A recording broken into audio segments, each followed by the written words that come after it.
नमस्कार, मैं दिग्विजय प्रताप सिंह आप सभी का बहुत बहुत स्वागत करता हूं जीएस बूस्टर सीरीज में आपके आरडब्ल्यूए एसएससी चैनल में। आशा करता हूं कि आप सभी बहुत अच्छे होंगे, बहुत शानदार होंगे, फर्स्ट क्लास होंगे। तो दो वीडियो हम इसमें लेकर आए हैं, एक कॉन्स्टिट्यूशनल अमेंडमेंट और दूसरा शेड्यूल ऑफ इंडियन कॉन्स्टिट्यूशन। दोनों ही अगर वीडियोस को हम देखें तो दोनों ही वीडियोस पर जो व्यूज़ हैं वो बहुत अच्छे गए हैं और आप सब लोगों के बहुत पॉजिटिव कमेंट हैं। मैं आपसे प्रॉमिस करता हूं कि सीरीज को आगे कंटिन्यू किया जाएगा और लगभग पूरे कॉन्स्टिट्यूशन को इसी तरह से हम ठीक है 10-10, 20-20 मिनट की वीडियो में आपको कंप्लीट करा देंगे। और सबसे बड़ी बात यह है कि आप ये पाएंगे कि आपके कॉन्स्टिट्यूशन के सारे क्वेश्चन इस सीरीज से बन जाएंगे। इस तरह से मैं इस सीरीज में आपको पढ़ाऊंगा।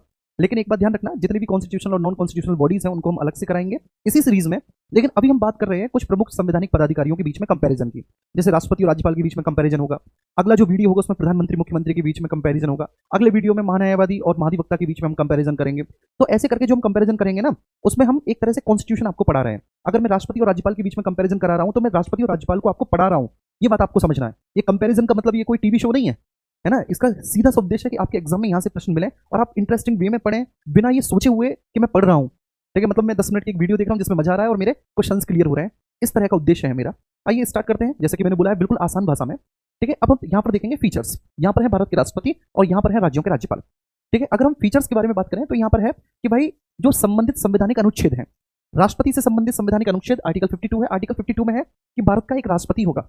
आर्टिकल 53 जो अगला आर्टिकल है वो बोलता है कि संघ की सारी शक्तियां राष्ट्रपति में निहित होंगी, जिनका प्रयोग या तो वह स्वयं करेगा या फिर अपने सबऑर्डिनेट्स के माध्यम से करेगा। आर्टिकल 54 में उसका इलेक्टोरल कॉलेज है कि कौन कौन उसको वोट करेगा, तो इसमें लोकसभा, राज्यसभा और राज्यों की विधानसभाओं के केवल इलेक्टेड मेंबर्स उसको वोट कर सकते हैं। आर्टिकल 55 में उसके निर्वाचन की पद्धति है, उसका इलेक्टोरल मेथड है। और इसका इलेक्टोरल मेथड हमने कहां से लिया है? आयरलैंड के कॉन्स्टिट्यूशन से लिया है, जिसमें बोला है कि सिंगल ट्रांसफरेबल वोटिंग सिस्टम और प्रोपोर्शनल रिप्रेजेंटेशन के माध्यम से इनडायरेक्टली इलेक्शन मेथड के द्वारा उसको चुना जाएगा। मतलब एकल संक्रमणी मत पद्धति, आनुपातिक प्रतिनिधित्व और अप्रत्यक्ष निर्वाचन के माध्यम से उसको चुना जाएगा। आर्टिकल 58 में उसकी योग्यताओं के बारे में चर्चा की है कि वह भारत का नागरिक हो, 35 वर्ष की आयु पूरी कर चुका हो, किसी भी लाभ के पद पर ना हो, ऑफिस ऑफ प्रॉफिट पर, ना ही संघ सरकार, ना ही राज्य सरकार और ना ही किसी स्थानीय प्राधिकरण के अधीन कोई लाभ के पद को धारण न करता हो, और प्लस जी किसी भी लाभ के पद को धारण न करता हो, प्लस लोकसभा का सदस्य चुने जाने की योग्यता उसमें हो, है ना। अब इसके बाद हम आर्टिकल 60 के बारे में बात करेंगे कि वह शपथ लेता है सुप्रीम कोर्ट के मुख्य न्यायाधीश या फिर उनके द्वारा नियुक्त किसी भी वरिष्ठतम न्यायाधीश के समक्ष पद एवं गोपनीयता के बारे में बात की है उनके आर्टिकल 60 में। आर्टिकल 153 में राज्यों के राज्यपाल हैं। 153 में, अच्छा ये जो बातें मैं बोल रहा हूँ आप लिख भी सकते हैं साथ साथ, और मैं आपसे प्रॉमिस कर रहा हूँ कि जितना कोई 2 घंटे में पढ़ाएगा उतना मैं 10 मिनट में आपको पढ़ा दूंगा। ठीक है, आई प्रॉमिस टू यू। और आप एंटायर किसी भी सब्जेक्ट में यही पाएंगे, जब भी मैं कोई भी सब्जेक्ट पढ़ाऊंगा तो आप इसको फील करेंगे इस बात को। अब यहाँ पर आर्टिकल 153 है, इसमें बोला है कि प्रत्येक राज्य में एक राज्यपाल होगा। लेकिन 7th कॉन्स्टिट्यूशनल अमेंडमेंट 1956 से एक प्रोविजन इसी में जोड़ा गया आर्टिकल 153 में कि 2 या अधिक राज्यों के लिए एक राज्यपाल की व्यवस्था की जा सकती है। आर्टिकल 155 में उसका अपॉइंटमेंट है। लेकिन उससे पहले आर्टिकल 154 या पढ़ लो जो यहाँ मिसिंग है, उसमें बोला है कि राज्य की कार्यपालिका की समस्त शक्तियां राज्यपाल में नहीं होंगी। जैसे यहाँ पर 53 में बोला था, ऐसे यहाँ पर 154 में बोला है।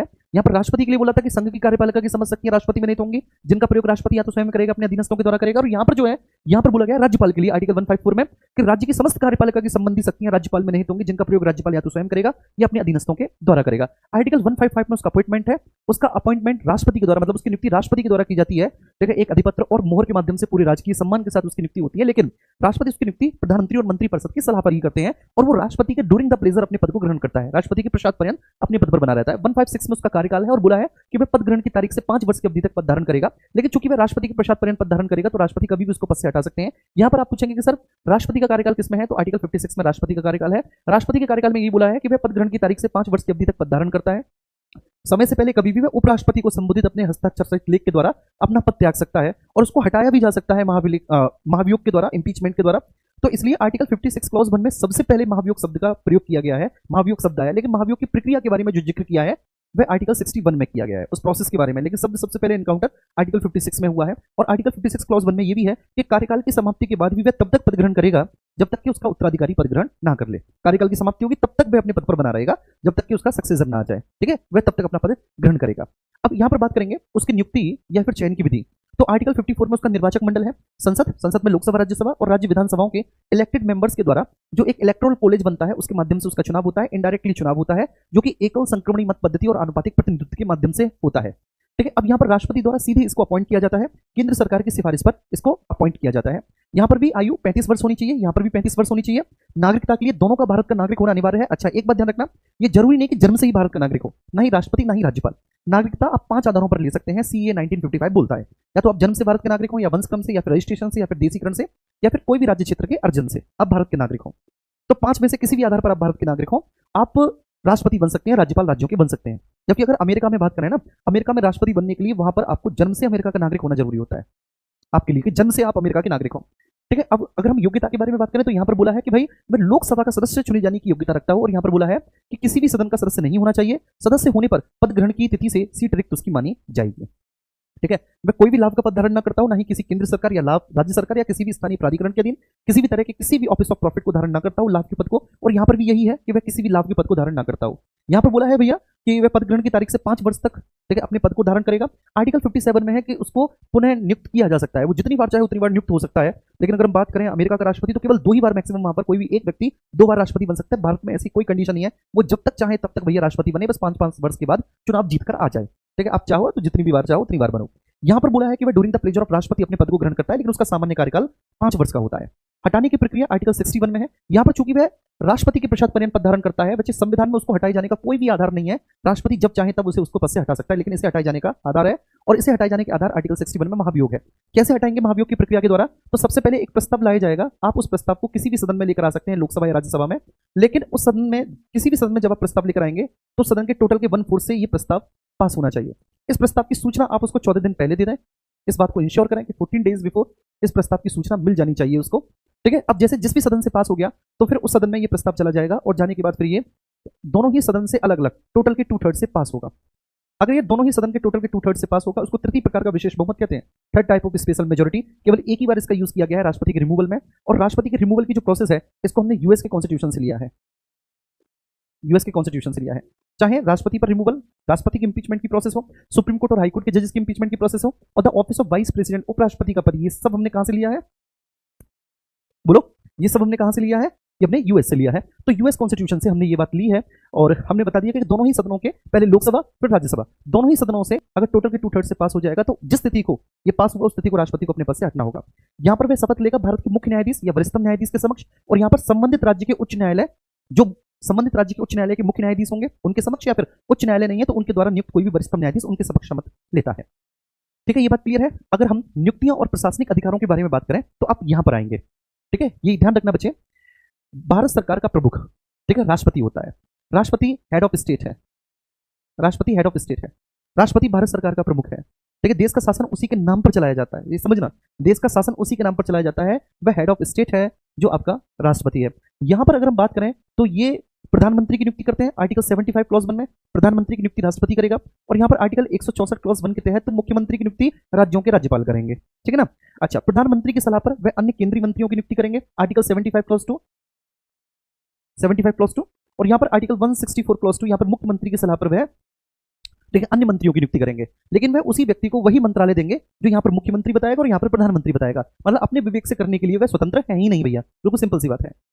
नेक्स्ट, अगर हम बात करें तो सर्वोच्च न्यायालय और उच्च न्यायालय के न्यायाधीशों की नियुक्ति यही करते हैं राष्ट्रपति साहब। यहां पर प्रेसिडेंट है, यहां पर मिस्टर प्रेसिडेंट है, ठीक है, फिलहाल मिसेस प्रेसिडेंट है, और यहां पर आपके गवर्नर है, यहां पर आपके गवर्नर है। तो ये ध्यान करने वाली बात है बहुत अच्छे से कि सर्वोच्च न्यायालय और उच्च न्यायालय के न्यायाधीशों की नियुक्ति, सर्वोच्च न्यायालय और उच्च न्यायालय के न्यायाधीशों की नियुक्ति राष्ट्रपति करते हैं, और राज्यपाल, ठीक है, समझना है बच्चे, राज्यपाल उच्च न्यायालय के न्यायाधीशों की नियुक्ति में परामर्श देते हैं। हालांकि सुप्रीम कोर्ट और हाई कोर्ट के जजेस की नियुक्ति करेंगे राष्ट्रपति, राज्यपाल परामर्श देंगे, प्लस जो डिस्ट्रिक्ट कोर्ट है, डिस्ट्रिक्ट कोर्ट के जजेस की नियुक्ति राज्यपाल करेंगे। आ रही बात समझ में? डिस्ट्रिक्ट कोर्ट के जजेस की नियुक्ति राज्यपाल करेंगे।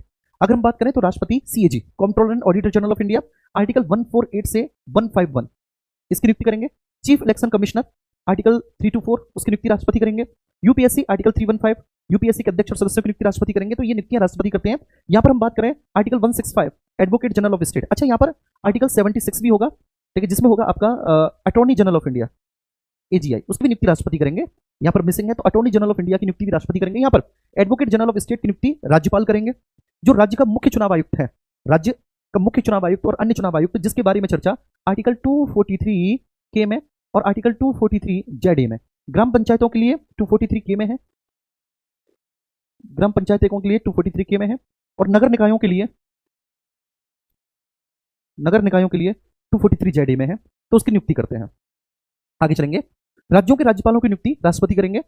यहां पर संघ स्तर के अधिकारियों की नियुक्ति में इनकी कोई भूमिका नहीं होती राज्यपाल की। जितने भी केंद्रीय विश्वविद्यालय के विजिटर्स होते हैं, ठीक है, राष्ट्रपति उन सभी, मतलब जितने भी केंद्रीय विश्वविद्यालय हैं, राष्ट्रपति सभी केंद्रीय विश्वविद्यालय के विजिटर्स होते हैं, और जितने भी राज्य के विश्वविद्यालय होते हैं, राज्य के सभी विश्वविद्यालय के चांसलर उस राज्य के राज्यपाल होते हैं, जो कि ठीक है, उप कुलपतियों को भी नियुक्त करते हैं। तो केंद्रीय विश्वविद्यालय के विजिटर्स, जितने भी केंद्रीय विश्वविद्यालय हैं, सभी के विजिटर राष्ट्रपति होंगे और राज्य के विश्वविद्यालय के ये होंगे। आइए अब हम बात करेंगे आर्टिकल 111 और आर्टिकल 200, दोनों में क्या अंतर है। इसका मतलब क्या है, देखो इसका मतलब समझना। कोई भी बिल जो लोकसभा और राज्यसभा से पास होने के बाद राष्ट्रपति के पास आया, तो राष्ट्रपति उस बिल पर जो भी डिसीजन लेंगे that is a subject of article 111, वो आर्टिकल 111 का सब्जेक्ट होगा। और जब कोई भी विधेयक, ठीक है ना, विधानसभा से पारित होकर आया, तो उस पर जो निर्णय लेंगे वो राज्यपाल लेंगे आर्टिकल 200 के तहत। क्लियर है बच्चे? चलिए, तो राष्ट्रपति, ठीक है ना, विधेयक अधिनियम बन जाता है। अगर राष्ट्रपति सहमति दे दें तो राष्ट्रपति की सहमति के बाद विधेयक अधिनियम बन जाता है, और अगर राज्यपाल सहमति देते हैं तो राज्यपाल की सहमति के बाद, ठीक है, जो राज्य विधानमंडल द्वारा पारित विधेयक है वह भी विधेयक बन जाता है, मतलब है ना, अधिनियम बन जाता है। तो यहां पर अगर सहमति दे दें कोई भी विधेयक जो दोनों सदनों से पारित होने के बाद राष्ट्रपति या राज्यपाल के पास आया, तो सबसे पहली शर्त उनके पास होती है, जो पहला उनके पास पावर है कि वो अपनी स्वीकृति दे दें, अपनी सहमति दे दें। अगर उन्होंने अपनी स्वीकृति और सहमति दे दी तो उनकी स्वीकृति और सहमति के बाद वो विधेयक अधिनियम बन जाएगा। यहां पर भी राज्य के संदर्भ में वो विधेयक अधिनियम बन जाएगा। दूसरा, अगर वो सहमति रोक दें तो यहां पर विधेयक समाप्त हो जाता है, यहां पर भी विधेयक समाप्त हो जाता है। अगर उन्होंने अस्वीकृत कर दिया, विधेयक उनके पास आया और उन्होंने सहमति रोक दी, अस्वीकृत कर दिया, जैसे ही उन्हें अस्वीकृत किया भैया, विधेयक यहां पर भी समाप्त हो जाएगा, यहां पर भी समाप्त हो जाएगा। पुनर्विचार के लिए लौटा सकते हैं बच्चे, रिटर्न फॉर रिकंसिडरेशन। अगर वे पुनर्विचार के लिए एक बार लौटा सकते हैं, लेकिन धन विधेयक पर वह कभी भी पुनर्विचार के लिए धन विधेयक को नहीं लौटा सकता। हमेशा ध्यान रखना, मनी बिल पर सस्पेंशन वीटो का यूज नहीं किया जा सकता, मनी बिल को नहीं लौटा जा सकता पुनर्विचार के लिए। तो एक बार लौटा सकते हैं, ठीक है, लेकिन अगर वे फिर से आ जाए तो राष्ट्रपति फिर अनिवार्य होंगे उस पर अपनी स्वीकृति देने के बाद। एक बार तो लौटा सकते हैं पुनर्विचार के लिए, लेकिन सदन से पारित हो जाने के बाद दोबारा से आ जाए तो वह अब इस पर अपनी स्वीकृति देने के लिए बाउंडेड होंगे। एक बार लौटा सकते हैं, लेकिन धन विधेयक को वो भी नहीं लौटा सकते। अगर पुनः पारित होकर आ जाए तो वह भी अपनी सहमति देने के लिए वो होंगे। राष्ट्रपति खुद अपने लिए क्या ही आरक्षित करेगा, तो ये राष्ट्रपति पर लागू नहीं होता। लेकिन यहाँ पर राज्यपाल राज्य विधानमंडल के किसी भी विधेयक को, माफ कीजिएगा, यहाँ पर राज्यपाल राज्य विधानमंडल के किसी भी विधेयक को राष्ट्रपति के लिए आरक्षित कर सकते हैं। ये बात आपको बहुत अच्छे से ध्यान में रखनी है, ठीक है। अब विधेयक है साधारण विधेयक। अगर साधारण विधेयक राष्ट्रपति के पास आया तो साधारण विधेयक पर राष्ट्रपति अपनी स्वीकृति दे सकते हैं, राष्ट्रपति इसको अस्वीकृत भी कर सकते हैं, राष्ट्रपति इसको रोक भी सकते हैं, राष्ट्रपति पुनर्विचार के लिए लौटा सकते हैं। सेम ये सारी बातें राज्यपाल भी कर सकता है।